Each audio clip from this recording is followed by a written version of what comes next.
ॐ पूर्णमदः पूर्णमिदं पूर्णात् पूर्णमुदच्यते पूर्णस्य पूर्णमादाय पूर्ण। ब्रह्म में अपने स्वरूप में नानात्व का निषेध कर रहे हैं। क्या बतला रहे हैं?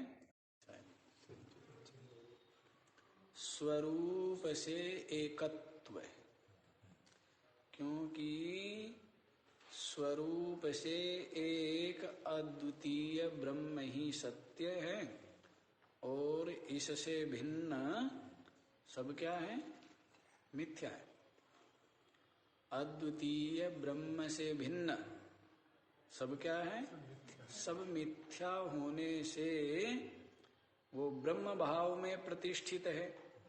इसलिए उस जीवन मुक्त जो तत्ववेत्ता है उसके लिए एक अद्वय ब्रह्म ही सत्य है और उसमें नानापना नहीं है। इसी बात को बतला रहे हैं कि अपनी प्रत्यगात्मा एक रस पूर्ण अनंत और व्यापक अद्वय ब्रह्म है और वह ब्रह्म मैं हूँ। इस प्रकार से जिसकी सुस्थिर प्रज्ञा है जीवन मुक्त की और वो अपने स्वरूप में नानात्व भिन्नत्व अन्यत्व नहीं देखता है, एक है। क्या है? एक है। जैसे राजा होता है ना, तो वो क्या चाहता है? दूसरा राजा भी हो, उसका कोई प्रतिपक्षी विपक्षी विरोधी प्रतियोगी कोई राजा हो, ऐसा चाहता है। वो क्या चाहता है? एक। और दूसरा कोई कैंडिडेट भी नहीं होना चाहिए, दूसरा सामने कोई खड़ा होने वाला भी ना हो, निर्विरोध अविरोध बना रहे, कोई विरोधी ना हो। तो वैसे ही जिसको बोध है अपने स्वरूप का और अपनी आत्मा की ब्रह्म रूपता का, तो उसके लिए क्या हो गया? सब विरोधी प्रतियोगी सबके सब विलीन हो गए अपने आप में। क्योंकि सारा का सारा दृश्य प्रपंच मैं आत्मरूप ही है, क्योंकि मुझ में कल्पित है और मुझ में भास रहा है, सत्य नहीं है, मिथ्या ही है। तो ऐसे अभेद दर्शी के लिए कहीं भय नहीं है, विरोध नहीं है, तो सदैव क्या है? आनंद है। सदैव क्या है?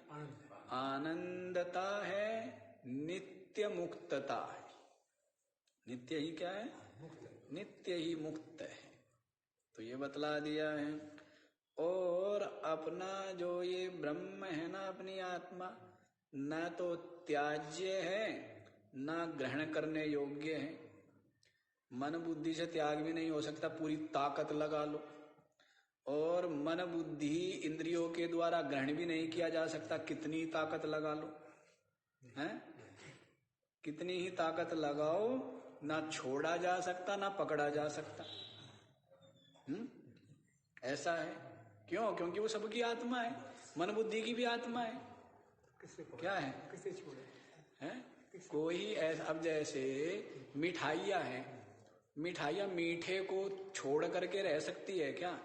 इमरती, गुलाब जामुन, बालूशाही, ये जितनी भी मिठाइयाँ हैं मीठे को छोड़ के रह सकती है क्या? क्योंकि उन मिठाइयों की आत्मा क्या है? मीठा है। मिठाइयों की आत्मा क्या है? मीठा है ना। तो वैसे ही सबकी आत्मा कौन है? चेतन, सच्चिदानंद, सतचित आनंद रूप से सब में घुसा हुआ है। सब नाम रूप में कौन घुसा है? सच्चिदानंद। सच्चिदानंद घुसा हुआ है। अब वो सबकी आत्मा है। अब बताओ उसको छोड़ के कोई रह सकता है क्या? मैं को छोड़ के रह सकता है कोई? नाम रूप कल्पित है। कोई आभूषण सोने को छोड़ के रह सकता है? अंगूठी, कुंडल, कड़ा, ये सोने को छोड़ के रह सकते हैं? क्यों? क्योंकि सोना क्या है उनकी? सोना उनकी आत्मा है। सोना उनका अपना आपा है। आत्मा माने मैं। सोना क्या है? सोना मैं है। और आकार, नाम और रूप वो कल्पित है, वो परिवर्तनशील है। लेकिन सोना एक रस है। कुंडल बना लो, चाहे पिघला करके अंगूठी बना लो, सोना क्या है? सोना फिर भी झोंकाते हो, लेकिन बदल गया क्या? गया नाम और रूप। तो आत्मा जो है ना, वो तो सबकी आत्मा है। मैं जो सच्चिदानंद हूं, सबकी आत्मा हूं। पेड़ की भी आत्मा हूं, पत्थर की भी आत्मा हूं। क्यों? पत्थर में भी जो सच्चित आनंद है वो क्या है? वो मैं हूं। पत्थर में सच्चित आनंद जो है वो क्या है? वो मैं हूं। रस्सी जो कल्पित सर्प है, उसमें जो है पना है, सदपना है, चिदपना है, आनंद पना है, वो किसका? रस्सी का। उस कल्पित सर्प की आत्मा कौन है? रस्सी। कल्पित सर्प की आत्मा क्या है? रस्सी है ना। तो वैसे ही समस्त जितने भी कल्पित नाम रूप दृश्य है, सबकी आत्मा कौन है? सच्चिदानंद। कौन है? सत चिद आनंद। नाम रूप कल्पित मिथ्या। तो जो सच्चिदानंद मैं हूं, वो सबकी क्या हुआ? सबका मैं हुआ ना, सबका आत्मा हुआ। तो मैं सच्चिदानंद जो ब्रह्म हूं, कोई भी मेरा परित्याग नहीं कर सकता और कोई भी मुझे ग्रहण नहीं कर सकता। ग्रहण भी नहीं कर सकता, क्योंकि मैं सीमित थोड़े ही हूं, असीमित हूं, है ना, व्यापक हूं। कोई आकार वाला थोड़ा हूं, निराकार हूं, निरवयव हूं, सूक्ष्म हूं, महान हूं। तो कोई मेरा त्याग करने की भी सामर्थ्य नहीं है और ग्रहण करने की भी सामर्थ्य नहीं है।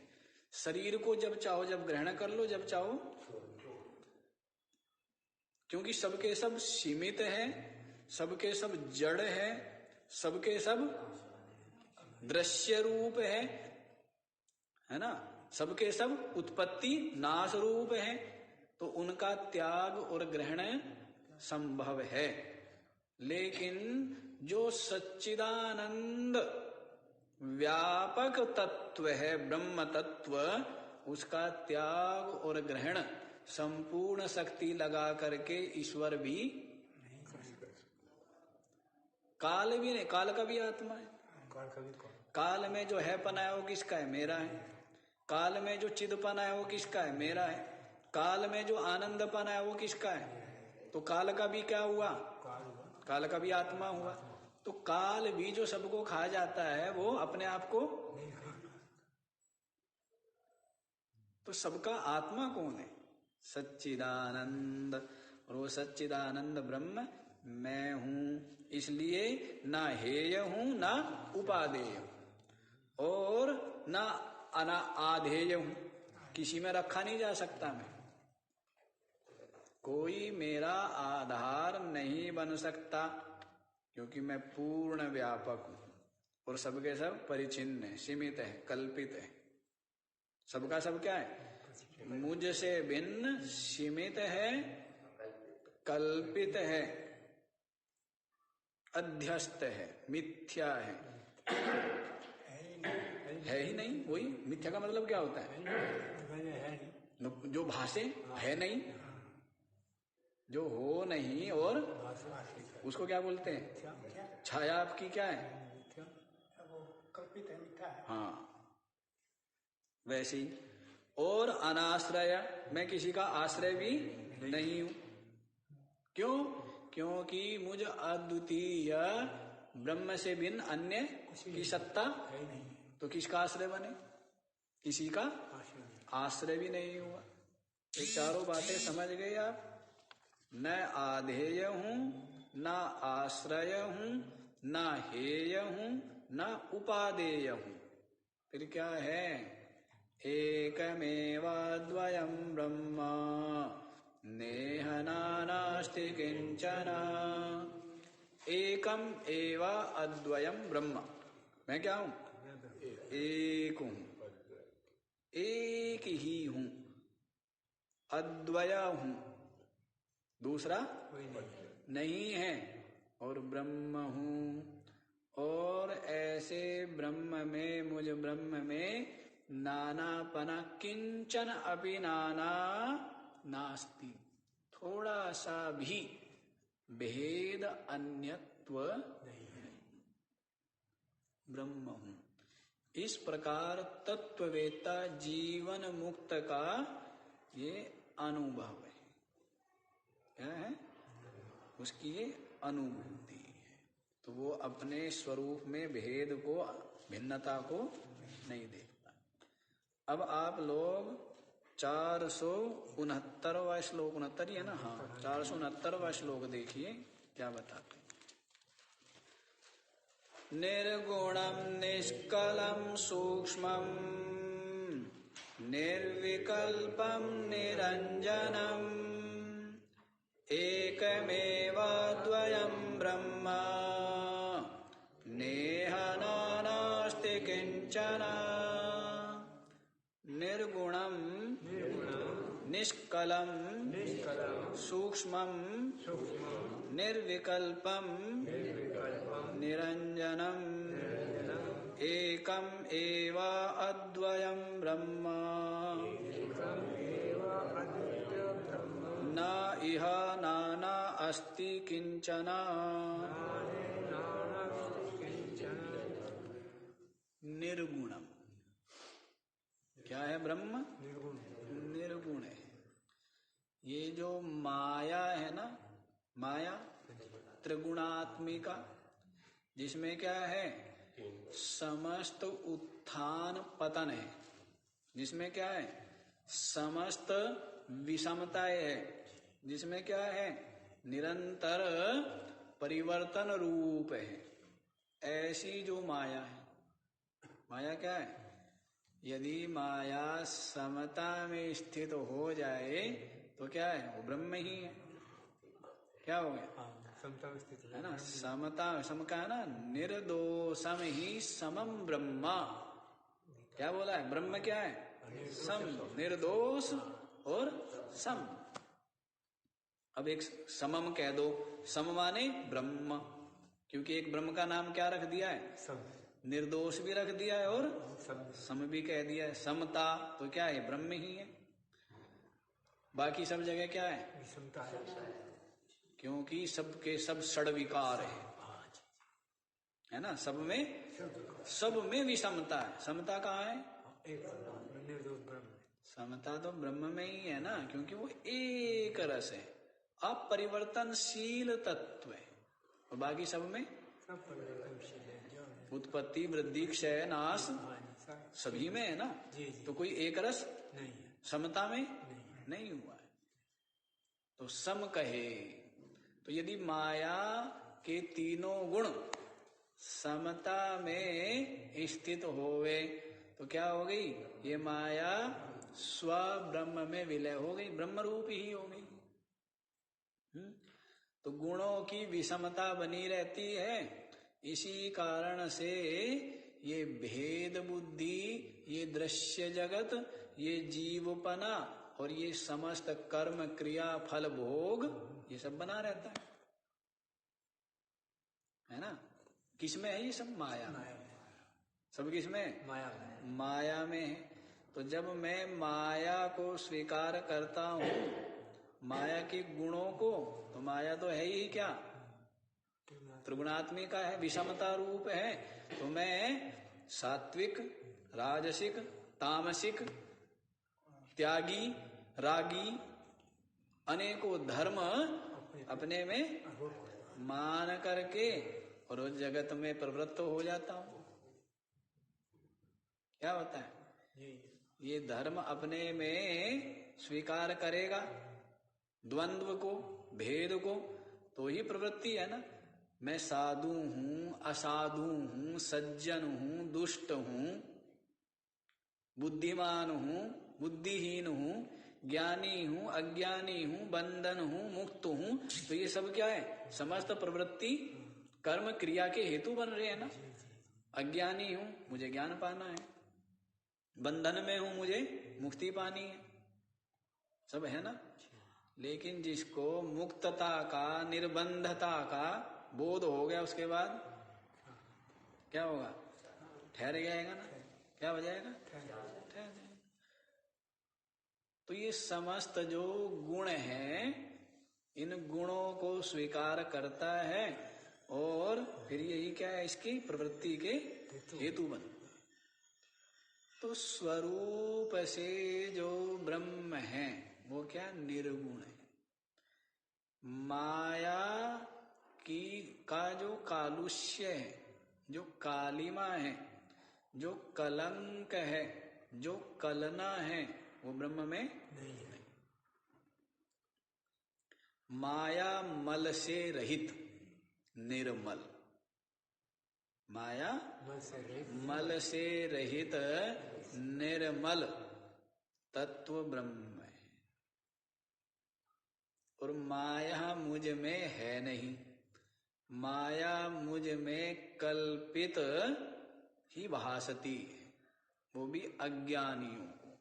अज्ञानियों को व्यवस्था देने के लिए माया को स्वीकार कर लेते हैं।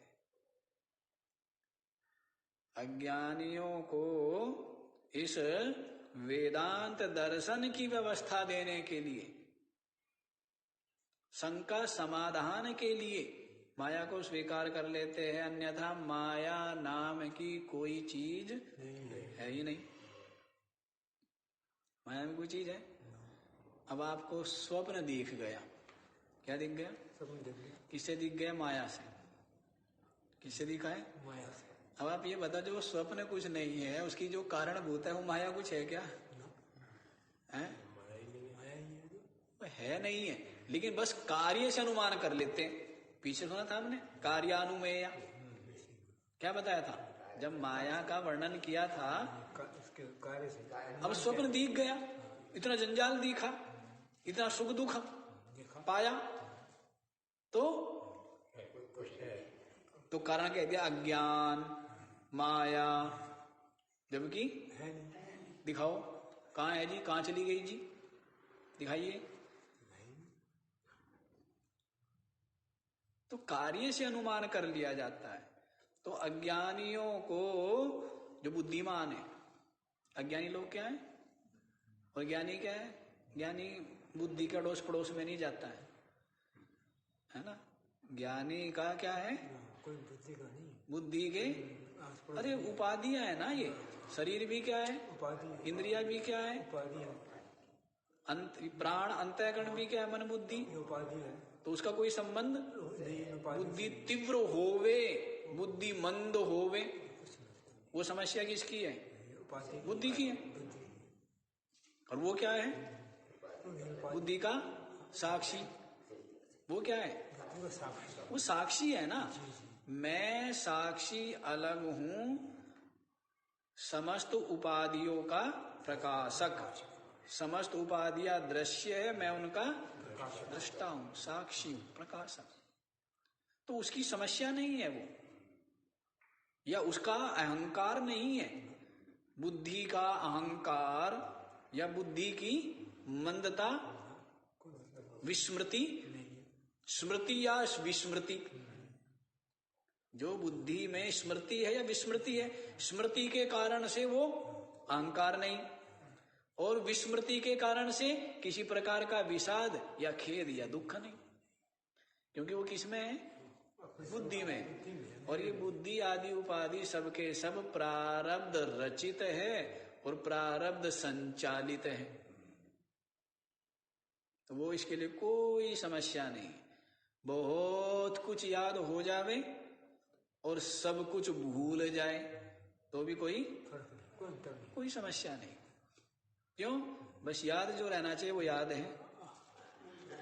तो याद रहना चाहिए कि एकमेवाद्वयं ब्रह्म अहम अस्मि, मैं एक अद्वय ब्रह्म हूँ, नित्य मुक्त हूँ, सच्चिदानंद हूँ।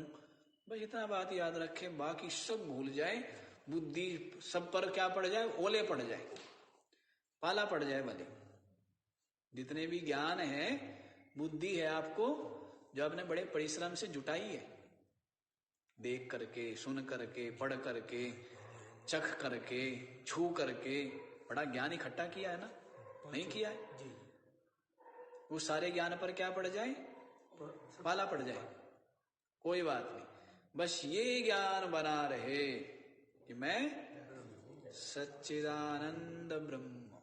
बस अब ऋषभ देव जी है, यही है ना, षष्ठम और सप्तम भूमिका में क्या है, वृत्ति क्या हो गई, स्वरूप में विलय हो गई है, और केवल एक बोध है कि मैं ब्रह्म हूं, और बाह्य स्मृतियां सब लुप्त हो गई। तो कोई उनको बंधन है क्या, किसी प्रकार का हर्ष विषाद की बात ही नहीं है। बस ये एक ही वृत्ति बनी रहे, इसी का नाम निदिध्यासन है। ब्रह्माकार वृत्ति निरंतर बनी रहे, निर्गुण निरुपाधिक मैं ब्रह्म मैं हूं, और बाकी सब वृत्तियां विलय हो जाए, इसके लिए ही प्रयत्न कर रहे हैं, इसी का नाम निदिध्यासन है। इसके लिए प्रयास कर रहे हो ना, बाकी भूलते हो तो भूल जाने दो, परेशान मत हुआ करो, ठीक है ना, सब भूलने के लिए ही है, भूलना ही है, याद करके ही कौन सा बहुत बड़ी वो हो गई है, जितना याद उतना चित्त चंचल विषाद, तो भूलना ही ठीक है ना। हाँ, भूलने के लिए तो घर छोड़ाता है, भूल जाए, एक घर की उथल पुथल, झंझट झगड़े हैं, उत्थान पतन, सबके सब क्या है, और भूलने के लिए सोने जाता है, सोने भी जाता है ना, ये सब भूल जाऊं तो शांति मिले, भूल लूं तो सही। कोई लोग भूल नहीं पाते तो फिर भूलने के लिए क्या खाते, दवाई खाते हैं, नींद की गोली खाते हैं, कि भूल जाए किसी तरह से, कम से कम कंप्यूटर शांत हो जाए, कुछ देर तो क्या हो जा, शट डाउन। हाँ, तो कंप्यूटर जब तक शट डाउन नहीं होता है तो गर्म हो जाता है ना, खराब हो जाएगा। हाँ, तो वो जरूरी है, कोई बात नहीं, भूल जाओ। अच्छा जी, तो क्या कह रहे हैं, निर्गुण ब्रह्म क्या है, निर्गुण है, माया कल्पित है, वास्तव में माया मुझ में नहीं है, मैं परम विशुद्ध परम निर्मल निर्गुण ब्रह्म हूं, निष्कलम, लो आगे स्पष्ट बोल ही दिया है, निर्गुण भी है और निष्कल भी है, उसमें कोई कलंक नहीं है, कालीमा नहीं है, ये माया के ही काम है, माया और माया का कार्य, माया और माया का कार्य यही है ना। ब्रह्म में कल्पित है माया, और माया से कल्पित है सारा माया का प्रपंच, यही तो है। तो वास्तविक क्या है, ब्रह्म, और ये माया, माया का कार्य क्या है, कल्पित है। तो उसी के लिए बता रहे हैं, निर्गुण हूं माने माया नहीं है, निष्कल हूं माने माया का कार्य भी मुझ में नहीं है, निर्गुण हूं, निष्कल हूं, सूक्ष्मम, और क्या हूं, सूक्ष्म, अत्यंत सूक्ष्म, कल बताया था ना, अणो अणीयान, महतो महीयान, अणु से भी अणु, सूक्ष्म से भी सूक्ष्म। ये जो हाथ पैर वाला, नाक कान आंख मुख वाला, ये जो दिख रहा है पांच भौतिक शरीर, ये मैं नहीं हूं, मैं तो इससे अलग कोई अत्यंत सूक्ष्म निराकार निरवयव सत्ता मात्र चिन्ह मात्र तत्व, ये मैं नहीं। ऐसा अभ्यास और अध्यास दृढ़ हो गया है कि इस मुख हाथ पैर वाले शरीर को ही क्या मानता है? मैं मानता। जबकि ये क्या है? ये जो शरीर है जड़ है, दृश्य है, नश्वर है, मलिन है, सीमित है, और फिर भी इसको क्या मानता है? मैं मानता है। जबकि इसको मैं देख रहा हूं। क्या है? इसको देख रहा हूं। उत्पत्ति को भी, इसके बढ़ने को भी, परिवर्तन को भी, क्षय को भी, और इसके नाश को भी देखने वाला मैं तो अलग हुआ ना। मैं इससे अलग ही हुआ। दृश्य है। तो ये बात समझ लो कि मैं सूक्ष्म, घबराओ नहीं। इसके नाश से आपका नाश नहीं होना। इसके बूढ़े होने से आप बूढ़े नहीं होने। इसके रोगी होने से आप रोगी नहीं होने। क्योंकि आप तो इसके ऊपर कृपा करने वाले हो। इस शरीर के ऊपर क्या है? कृपा करने। सबके ऊपर कृपा, सबके ऊपर आशीष किसका है? सच्चिदानंद का है ना। सबके ऊपर कृपा आशीष किसका है? सारे आभूषणों की महिमा सोने से है। सोना न होवे तो कोई महिमा है क्या उनकी? अंगूठी की, कुंडल की कोई महिमा है? तो वैसे ही सच्चिदानंद से ही सबकी महिमा है। तो सबको आशीर्वाद किसका मिला हुआ है? हाँ, तो कहते ना कि पुत्र किस लिए चाहता, क्यों भूत प्रेतन पूजता, तू विश्व भर का है पिता, इसका नहीं तुझको पता। तू विश्व भर का है पिता, इसका नहीं तुझको पता। पूरा अधूरा जाए मन, यह तो बड़ा ही कष्ट है श्रेष्ठ से भी श्रेष्ठ तू पर तू पूरा है, विश्व भर का पिता है। तो क्यों पुत्र चाहता है? वो सबका पिता है, सबका पिता है। सभी तेरे ही तो पुत्र हैं। जितना भी ये जड़ दृश्य वर्ग है, सबका सब क्या है? तेरा पुत्र है। क्यों? तेरा कार्य है। क्यों? तेरे में माया से कल्पित है, तेरे आश्रित है। तो क्यों? सब अज्ञान के कारण से, नासमझी के कारण से क्या होता है? दुख होता है, भय होता है, इच्छा होती है, बंधन होता है। और समझ होवे तो न कोई इच्छा, ना कोई भय, ना कोई बंधन, ना कोई दुख। क्या है?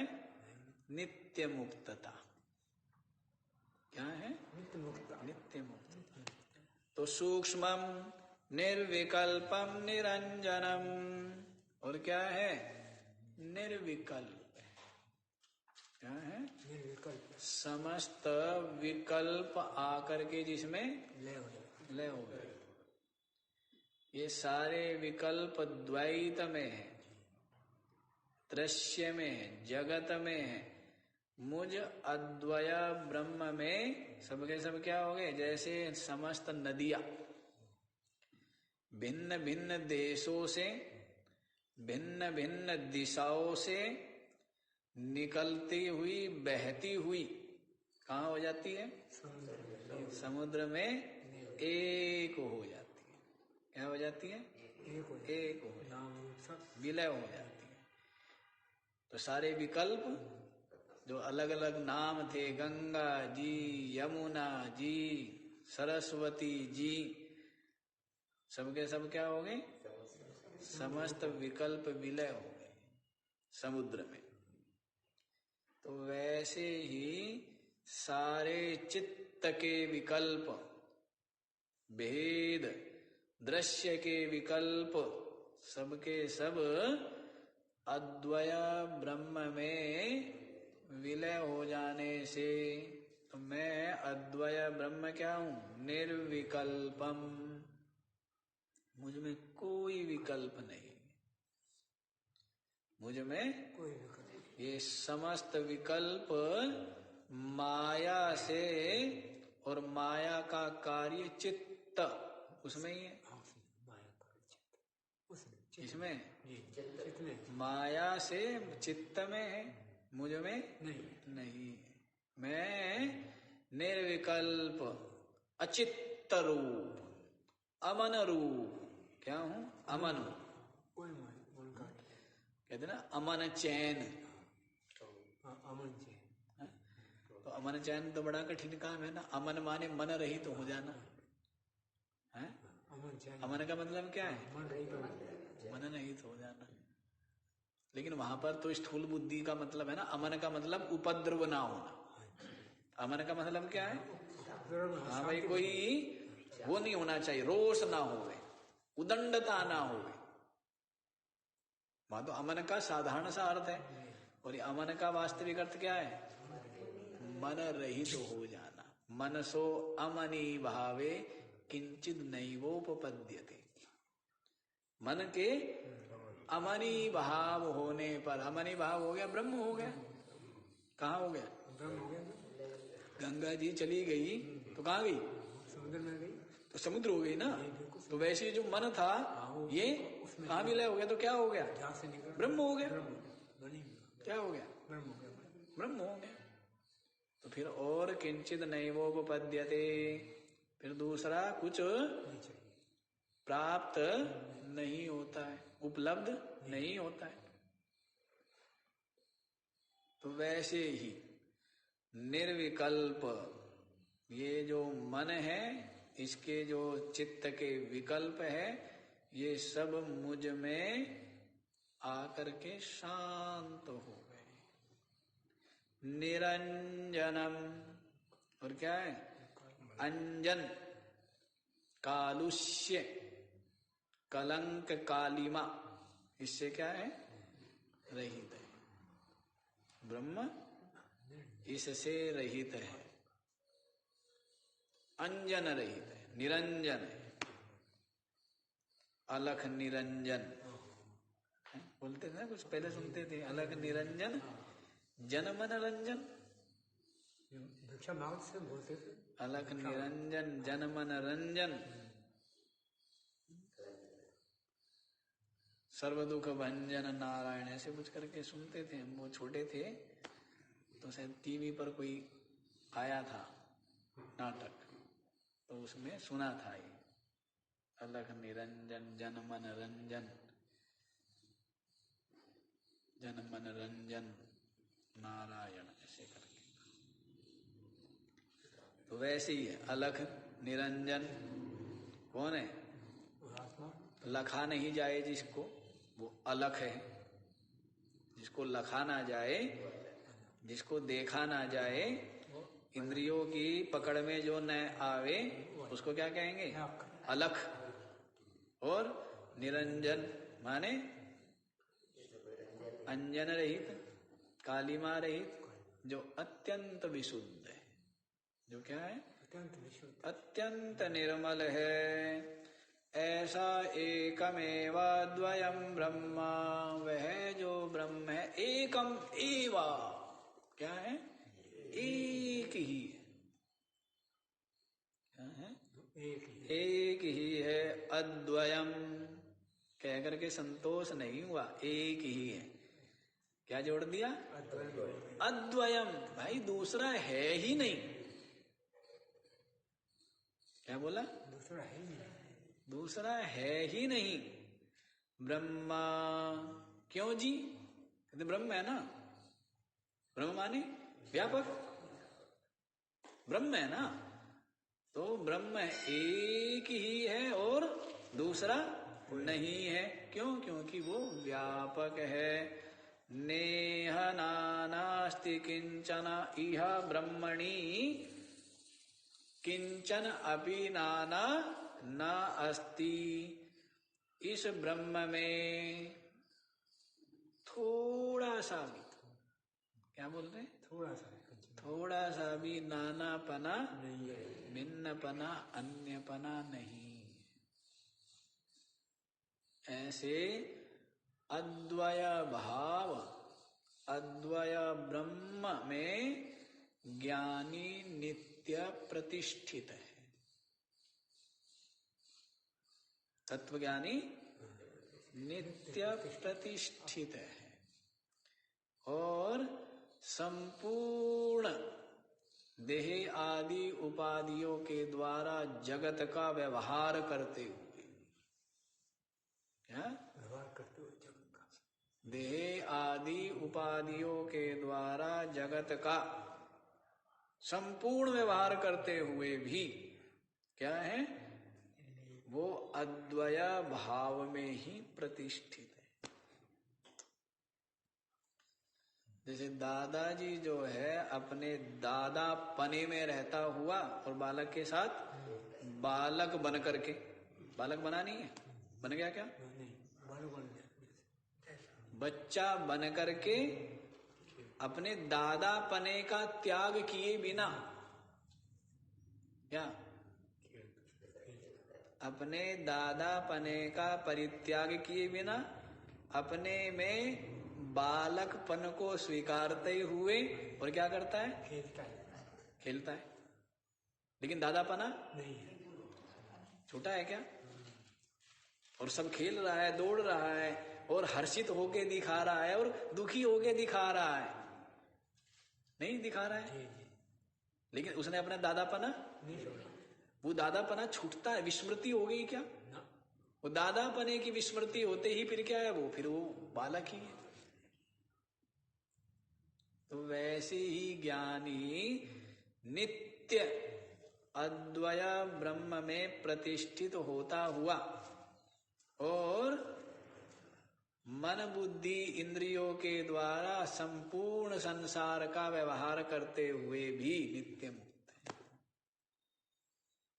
क्योंकि सत्ता अधिक किसकी है, दादापने की। तो दादा खेल रहा है, उसके लिए खेल की बालकपना जो उसने अपने आप में स्वीकार किया है उसकी, वो सबका सब यदि मानेंगे तो 1/4 हिस्सा तो वो है और 3/4 हिस्सा क्या है, मैं दादा हूं, है ना। थोड़ा सा स्वीकार कर लिया है अपने में कि मैं बच्चा हूं, थोड़ा सा। वैसे ही ज्ञानी ने क्या स्वीकार किया है, मैं अद्वय नित्य मुक्त सच्चिदानंद ब्रह्म हूं। और बहुत थोड़ा सा ये स्वीकार कर लेता है ये जगत व्यवहार और इसमें कर्ता भोक्ता। लेकिन वो कैसा है, वैसा ही है जैसे पानी पर लकीर। कैसा है, पानी पे लकीर रहती है, मैं दादा हूं, ये पत्थर की लकीर है, अटल है, अचल है। लेकिन मैं बच्चा बन गया हूं, वो देख, वो क्या है, ऊपर ही ऊपर ही। तो वैसे ही जिसको दृढ़ अपरोक्ष अनुभव है, क्या किया है, पहले क्या कर लिया है, अभ्यास प्रयत्न श्रवण मनन निधिध्यासन से निरंतर क्या प्राप्त कर लिया, दृढ़ अपरोक्ष अनुभव प्राप्त कर लिया है। उसके पश्चात समझ आ रही, जगत व्यवहार करते हुए भी वो बंधता नहीं है। पहले क्या कर लिया है, दृढ़ अपरोक्ष अनुभव कर लिया है आत्मा की ब्रह्म रूपता का। फिर व्यवहार करते हुए भी और अत्यधिक व्यवहार करते हुए भी, अज्ञानी व्यवहार ना करे, थोड़ा करे तो भी बंधे, बंधा ही बंधन, ज्यादा करे तो भी तो और ज्यादा मरे, है मरना ही मरना। और ज्ञानी जो है ना करे, कम करे, बहुत अधिक करे, वो क्या है? सदा ही अकर्तृत्व भाव में, सदा ही ब्रह्म भाव में नित्य मुक्त है। ऐसे चतुर, ऐसे तेजस्वी, ऐसे बोध संपन्न श्री कृष्ण आदि समस्त व्यवहार करते हुए भी ब्रह्म ही है। क्या? समस्त व्यवहार करते हुए भी ब्रह्म है। कितने चतुर हैं, बड़े चतुर हैं, नहीं? हाँ, अरे कैसी नाव फिर, जब जंजीर हाथ में पकड़ी हुई है तो फिर क्या है? फिर गोता लगाने में कोई डर है क्या कि बहा के ले जाएगी नदी? ले जाएगी? जब बिल्कुल इतनी मोटी सांकल पकड़ी हुई है तो कोई डर नहीं। तो वैसे ही जिसने ये पकड़ा हुआ है कि मैं ब्रह्म हूं, तो फिर जगत में व्यवहार करते हुए डरने वरने की बात, डरना किनका काम है? जीत होवे हार न हो जावे, हैं? सुख मिले दुख न मिले, और सम्मान मिले अपमान न मिले, उत्थान हो पतन न होवे, ये सब डर किसको रहता है? अब वो क्या है, उसको तो मतलब नहीं है, उसको तो मतलब किससे? खेलने से। इससे मतलब है खेलने से। हाँ, तो उसका तो निश्चय पक्का है, अंतर में सच्चिदानंद नित्य मुक्त ब्रह्म हूं, और फिर गोते लगाता है। इस संसार में गोते लगाए, भले ही मन बुद्धि लगाए, गोते भी कौन लगाता है? वो थोड़ा लगाता है। गोते कौन लगाएगा? वो तो कभी गोता लगा ही नहीं सकता, हाँ, क्योंकि वो तो पूर्ण है, व्यापक है। तो मन बुद्धि शरीर आदि क्या है? व्यवहार करे भले ही, व्यवहार सही तो होवे, व्यवहार रहित तो होवे, आग्रह नहीं। हाँ जी, आग्रह नहीं है तो नित्य मुक्त है। क्या है? हाँ, तो समझ आ गया ये? निर्गुण निष्कल सूक्ष्म ब्रह्म। ब्रह्म कैसा है? निर्गुण है, गुण नहीं है। अब किसी को कहते तेरे में कोई गुण नहीं है, बुरा मान जाएगा, लेकिन ब्रह्म क्या है? निर्गुण है। हाँ, निर्गुण है, क्योंकि सारे गुण जो है ना बांधते हैं, जितने भी गुण हैं बांधते ही है। बुद्धिमान है तो बंधे, बुद्धिहीन है तो बंधे। इसलिए कैसे रहो, ना बुद्धिमान बनो ना बुद्धिहीन बनो, ठीक है ना? साधारण रहना चाहिए आदमी, व्यक्ति को ठीक रहता है। जहां कहीं जाए कार्यक्रम में, मंच पर जहां भी जाए वहीं विशेष बना दिया जाए, वहीं विशेष बना दिया जाए, वहीं विशेष बना दिया जाए। जो बुद्धिमान आदमी है ना, वो परेशान हो जाता है कि सबका सब बोझ बाहर किसकी खोपड़ी पे रख दिया, है ना? जो बेचारे सामान्य वो बनना चाहते हैं विशेष, लेकिन जो विशेष बना हुआ है, बना दिया जाता है, वो जानता है कुछ नहीं है, झंझट है। और जहां सामान्य होते वहां क्या रहती है? जो किसी और का कार्यक्रम होता है ना, हाँ, उसमें वहां हम जाते हैं तो बड़ा मजा आता है, बहुत आनंद में रहते हैं। और जो अपने ऊपर ही जहां पर कहना सेहरा बंधा हुआ है, वो कार्यक्रम हो तो थोड़ा सा सजगता, व्यवस्थित है ना, सुचारू हो,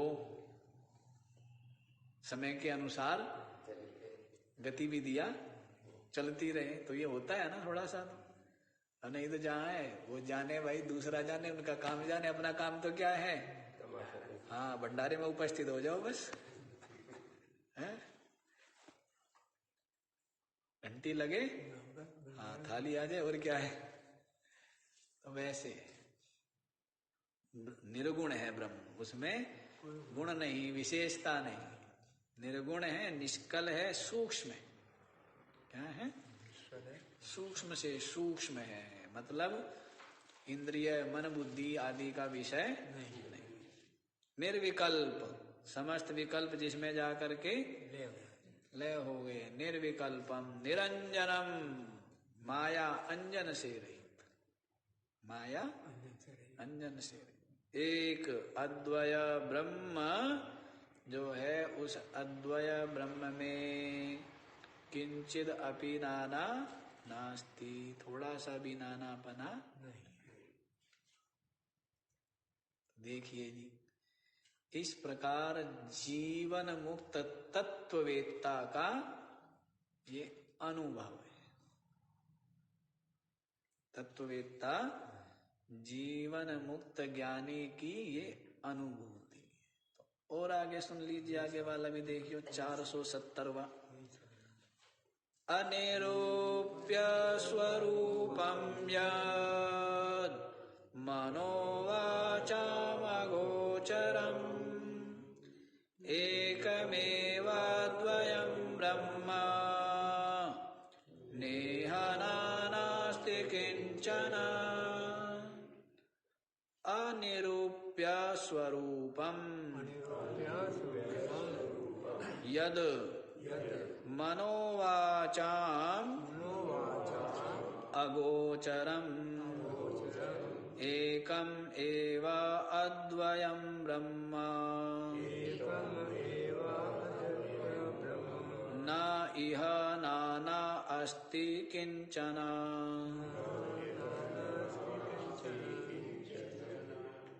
अनिरूप्य स्वरूपम, जो ब्रह्म है उसके स्वरूप का किसी भी प्रकार से निरूपण नहीं किया जा सकता। इंद्रिया मन बुद्धि के द्वारा निरूपण नहीं किया जा सकता। क्यों? यद मनोवाचाम अगोचरम, ये उसी की व्याख्या है। जो मन वाणी और अन्य इंद्रिया भी ये उपलक्षित होगी। मन और वाणी जो है ना, वाणी तो वाणी क्या है? उपलक्षण है। किनका? अन्य इंद्रियों का भी। अन्य इंद्रिया कौन सी है गई? जो 9 इंद्रिया रह गई है ना, कौन कौन सी रह गई?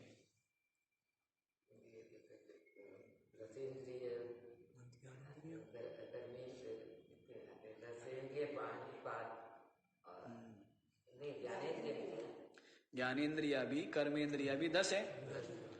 एक बोल दिया इन्होंने वाणी, रह गई कितनी? 9। तो ये जो वाणी कहा है, मन तो अलग हो गया, उसको रहना। तो अभी 10 तो गिना नहीं पा रहे हो, 11 गिनाओगे हैं? मन को अभी रहने दो थोड़ी देर। हाँ, तो 5 जो ज्ञानेन्द्रिया है और 5 कर्मेंद्रिया है, उनमें से वाणी को कह दिया है, एक को ग्रहण किया है। तो ये बाकी 9 का उपलक्षण है। उपलक्षण बताया था ना आपको, है? हाँ, जैसे वो बताई थी ना आपको, क्या बताई थी? लक्षणा बताई थी 3 प्रकार की। तो वहां पर बताया था कि जैसे किसी ने कहा काके बिहो दधिरक्ष्यताम, कौवों से दही की रक्षा करना, चूहों से, कुत्ते से, बिल्ली से बिल्कुल मत करना, गाय भैंस से बिल्कुल मत करना, ऐसा ना। ये क्या है? कौवों से दही की रक्षा करना, ये क्या है? उपलक्षण है बाकियों का, है कि जितने भी दही को नुकसान पहुंचाने वाले जीव जंतु है, उन सबसे ही। तो ये क्या हुआ? उपलक्षण। वैसे ही यहां पर वाणी ले लिया है, वाणी का अगोचर है वाणी से। तो यहां पर क्या ले लेंगे? बाकी 9 इंद्रियों का भी ग्रहण हो जाएगा। और मन तो ले लिया है, मनोवाचाम अगोचरम, मन को तो लिया ही है ना। तो ज्ञानेन्द्रिया कर्मेंद्रियों का अविषय, जो ज्ञानेन्द्रिया अपने अपने विषयों का ज्ञान कर लेती है। जो कर्मेंद्रिया अपने अपने विषयों का क्या है, कर्म करती है, क्रिया करती है। लेकिन ये जो ब्रह्म तत्व है न ज्ञानेंद्रियों के द्वारा ग्रहण किया जा सकता है, ज्ञानेंद्रियों का विषय नहीं। ज्ञानेंद्रिया जिसका ज्ञान नहीं कर सकती, कर्मेंद्रिया जिसका कर्म क्रिया नहीं कर सकती, ऐसा जो ब्रह्म तत्व है मनो अगोचरम, मन का भी इंद्रियों का बता दिया, फिर मन का बता दिया। मन क्या है यहाँ पर, बुद्धि चित्त, इनका भी उपलक्षण है। तो मन जो है, मन के द्वारा भी उसको जो सबको ग्रहण कर लेता है, समझ लेता है, पकड़ लेता है, जान लेता है, ऐसा जो मन मति न लखे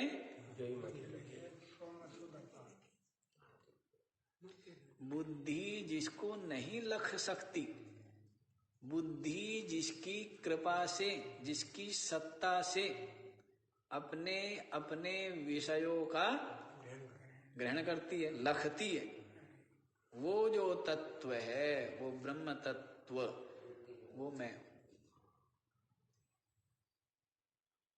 जी ही मति लखे, जिसके कारण से बुद्धि चल रही है, अपना काम कर रही है, वो चेतन तत्व, वो ब्रह्म तत्व, वो सच्चिदानंद ब्रह्म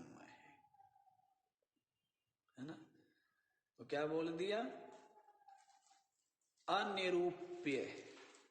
निरूपण करने के लिए हमारे पास क्या क्या है, इंद्रिया है, मन है। निरूपण करने के लिए क्या है, किसी को जानते हैं, जनाते हैं, किनके द्वारा, जानना भी और जनाना भी। इंद्रिया मन के द्वारा होता है। तो यहां पर बता दिया मनोवाचाम अगोचरम, मन वाणी का विषय नहीं है, इनकी पकड़ में गोचर है ना। गोचर होता है जैसे गाय की भूमि, जो गोचर भूमि होती है ना, गाय जहां पर चरती है उसको क्या बोलते हैं, गोचर। तो वैसे ही इंद्रिया रूपी जो गाय हैं जिनमें चलती है, उन विषयों को क्या बोलते हैं, गोचर बोलते हैं। गोचर माने विषय, गो माने इंद्रिया। तो इंद्रिया जहां पर चरती है, कहां पर चलती है, विषय में चलेगी ना, कहां जाएगी, ये रूप को देखेंगी, ये शब्द को सुनेंगे, तो शब्द रूप आदि क्या है, विषय है ना। तो गो नाम इंद्रिया जिनमें विचरण करती है, वो विषय होते हैं। तो गोचर का मतलब सीधा सा हो गया विषय, और अगोचर का मतलब हो गया जो विषय नहीं है, अविषय। क्या हो गया, अविषय। हाँ, तो गोचर भूमि गायों के लिए छोड़ी जाती है, जगह जगह, हाँ सब जगह छोड़ी जाती है, सब खा गए आदमी है। गोचर भूमि भी पशु की नहीं छोड़ी है। कहाँ जाए बेचारे, कहीं सड़क पर आ गए जी, अब सड़क पर ना आए तो और कहाँ जाए, ये मंगल पे भेज दो है? जब सारी भूमि पर तो बाड़ बना बना करके कब्जा कर लिया, ये कहाँ जाएंगे। कहते हैं इनको तो रहना ही नहीं चाहिए, इनके बिना तू भी नहीं रह पाएगा। यदि जीव जंतु धरती पर ना रहे तो मनुष्य रह पाएगा क्या। कहते हैं मधुमक्खियां ना रहे धरती पर, सर्प ना रहे धरती पर, जी पाएंगे क्या। ये जो वातावरण से कितने विषैले तत्वों को ये खींचते हैं तो जी पा रहा है, न तो जी नहीं पाएगा। तो सबका उपकार है, ये तो क्या है, सबकी आवश्यकता है, जरूरत है। चलो, तो गोचर नहीं है, अगोचर है। जो ब्रह्म है वो क्या है, मन वाणी का अविषय होने से अनिरूप्य क्या हो गया, निरूपण नहीं किया जा सकता ना। निरूपण करने के बताया तो है, मन वाणी के द्वारा ही जानते हैं और जनाते हैं, निरूपण होता है। तो आत्मा क्या बता दिया? ब्रह्म अनिरूप्य स्वरूपम। ऐसा एक अद्वय जो ब्रह्म है, सो अहम अस्मि। वह ब्रह्म क्या है? वो ब्रह्म मैं हूं। गुरुदेव ने कहा तत्त्वमसि। क्या कहा है? कि वो अद्वय ब्रह्म तू है। तो शिष्य का अनुभव क्या है? वह अद्वय ब्रह्म सो अहम अस्मि, वह मैं। नेह नानास्ति किंचना, मुझ ब्रह्म अद्वितीय ब्रह्म में किंचिद मात्र भी भेद नहीं, क्योंकि ब्रह्म अद्वय में तो भेद मुझ में नहीं बनता है। इस प्रकार जीवन मुक्त तत्ववेत्ता ज्ञानी का ये निश्चय है, ये अनुभव है। पीछे बताया है ना, क्या बताया है? बोध बताया है, जीवन मुक्ति बतला आए हैं, और क्या बताए हैं? उसके लक्षण बताए। तो ऐसा जो जीवन मुक्त तत्ववेत्ता ज्ञानी है, उसका ये अनुभव है कि मुझ अद्वय ब्रह्म में किंचित अपि नानापना नहीं। देखो जी, कितनी सुंदर बात है ना? परम सुंदरता में प्रतिष्ठित है। कहाँ प्रतिष्ठित है? परम सुंदरता, जो सुंदर है, सुंदर से भी सुंदर है, ऐसा कौन है? अपना आपा। कौन है? अपनी आत्मा, परमात्मा। इसलिए परमात्मा के जो स्वरूप बनाए जाते हैं वो सुंदर से सुंदर बनाए जाते हैं। साकार में भी जो बनाए जाते हैं वो क्या है? वो जो सुंदर सा बालक रहे तो कहे तो कन्हैया है। जो सुंदर सा बालक होता है क्या बनाते हैं उसको? कन्हैया। क्या बोलते हैं? और भी कुछ बोलते होंगे, बाल गोपाल। हाँ, ऐसे सजाते धजाते, ऐसा सजा देते हैं ना बच्चे को। वो बाल लीलाएं कराते हैं फिर बच्चों की, बाल गोपालों की, वो आनंद लेने के लिए है। जीवन में सरसता रहे, अच्छी बात है। नाटक, अब फिल्में देखने जाते ही हो ना, अब पता है ना झूठी है, आनंद लेने के लिए जाते हो, तो वैसे ही ठीक है। ये ऐसे साहित्य भी है, ऐसी लीलाएं भी है, ऐसी लीलाओं का मंचन भी है, अच्छी बात है। जहां साथ साथ क्या मिल रहा है? मनोरंजन भी हो रहा है, साथ साथ बहुत बड़ी शिक्षा भी मिल रही है।